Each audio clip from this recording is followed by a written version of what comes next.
Hi, I'm Eris Ezra, and I'm currently doing a 30-part short series called Learning Pixelart to Become a Game Dev.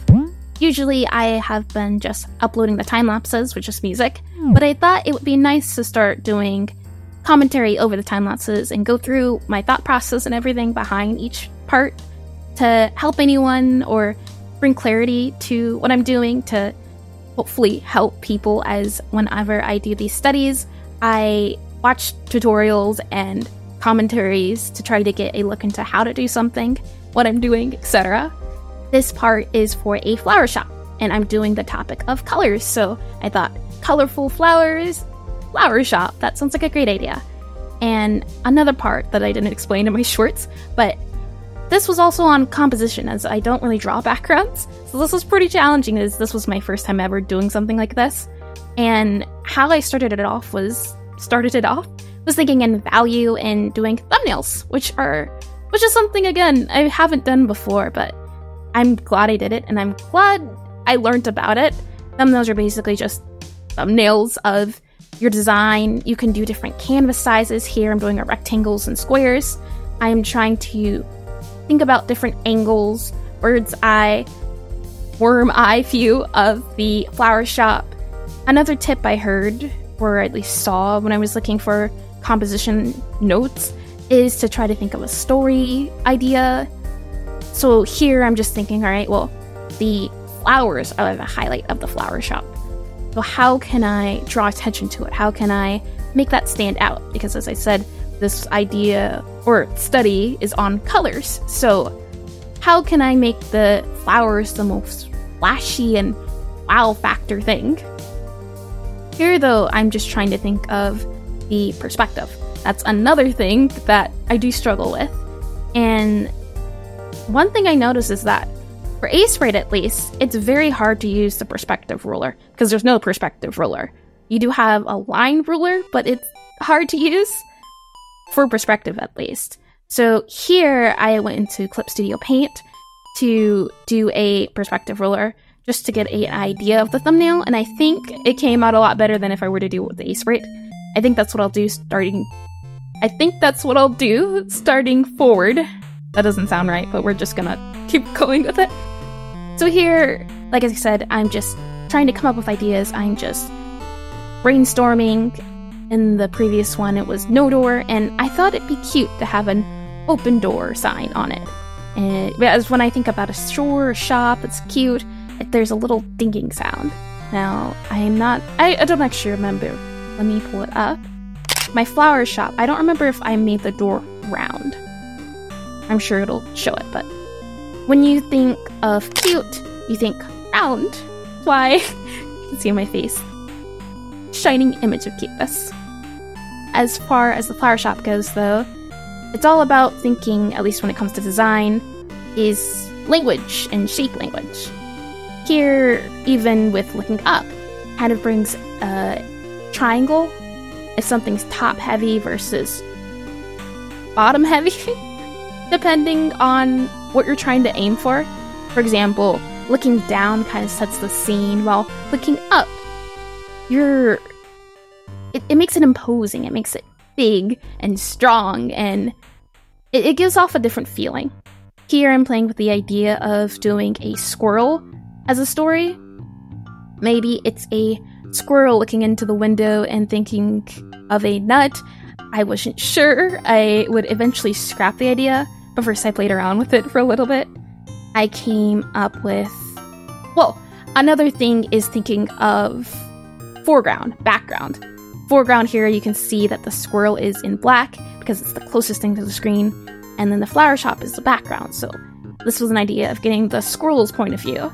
But one thing I couldn't figure out was the purpose of doing a window with a squirrel looking in at it. Maybe I could have done it from a bee's point of view or something of the sort, where it's thinking about the flowers and the honey, that sort of thing. Eventually, though, I decided on scrapping the idea. I even tried doing a red flower to really add that pop and focus, but when that didn't work, I would end up deciding on this piece, which I like because you have it's a little offset, but the window itself is big in frame, and you have the box framing it. It is the least cluttered area, at least I like to think it is. And I wanted to also test my foliage skills, so I wanted to bring out a lot of different boxes and plants and pots. Here, I'm just trying to get an idea of perspective-wise where everything goes. If you'd like to support me further or just want full access to all the studies I've done so far or the time lapses, you can check me out on Patreon, link in the description. Then after that, I shrink the canvas down and blob everything in pixel-wise to try to get that, once again, just perspective. It doesn't have to be accurate, but it has to be at least somewhat fool the eye. We're not really trying to focus and pay attention to it. It just needs to make a little sense. After that, though, I move it back to Sprite, and now I start blobbing out colors. This was a little tricky, but I always have fun colors, especially because this is a color study. I wanted very bright colors because flowers are bright. We need the reds and the pinks and the greens. Red and green are very contrasting colors, so it makes it pretty easy to pop. Blue is also pretty nice, just a soft blue to contrast against the red pop. Another thing I was really keeping in mind was value. I went into it on my short, but making sure things are brighter than other things was really important. In the windows, at least, you can do it. You can add a gray filter to the computer. So what I would do is, and I wish it would show it, but what I was doing was changing colors just a little bit and flipping back and forth between value. Maybe I will switch to gray tone on the screen so you can see what I mean. But I'm just going back and forth, trying to make sure that the flowers that are out of the green space aren't blending in. Like, you can see, for example, the pink pot in the corner. I add a background to the back to make it pop more, because against that yellow, it wasn't very bright. After adding the base colors, though, especially here with the line, the thread of the pot, you can definitely tell the value contrast. From here, it's just a matter of going in and adding the finer details. I'm trying to keep everything soft and warm and bright, like how the of the door are a yellowish tint to add to a warmth, because I want it to think it's warm and just bathe in this light, and you'll see later I add a filter on top to add to this warmth. Once I finish the tree, I move on to the boxes. I try to keep them dull, but still warm, and they're blue. I don't want to make any of the flowers blue. This is more so a secondary color, and everything else is the real pop. That's what I want you to focus on. For the flowers, I have, after the bushes, I then move on to the flowers. This was really fun, but I'm probably going to have to do a study on flowers. I had a lot of references open, but as you can see here, I'm messing around with the shapes a little bit, and I don't think I got this one right. I think I do it again.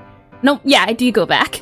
And I like how this one turned out, because it reminds me of butterflies, and don't know if you can tell, but there's a bit of a motif. After that, though, you can see here the, what is it, the white? I believe I did white. The white flowers, yeah. White flowers and light background meshed together too well with the value, so I added the green background. I then made it a little bit of a lighter green instead of a pale, and then finished it up with some more just leaves and general shrubbery. From there, it's just doing some final touches with shading and bricks. I now know how to draw bricks. This was the first time I've ever actually drawn, like I said, buildings, so not my best work, but it was the first time, so I'm giving myself a pass. From there, though, after I do that, it is just a matter of doing the sidewalk, a little bit of shrubbery on the sidewalk, some nice warm shadows. Here I tried messing around with adding a bit of texture to the door, but I didn't like it, so I went back. Nice warm, cold shadows, because there's a warm light coming in. I think that's how the rule works. Cold shadows, add a bit of a warm filter over everything, add a bit of a glow as well to the flowers, just to make them pop a little bit more. And that is that for the study. I hope you liked it, and if you didn't, let me know why. I won't be mad. Otherwise, thank you for watching, and I will see you all later. Bye!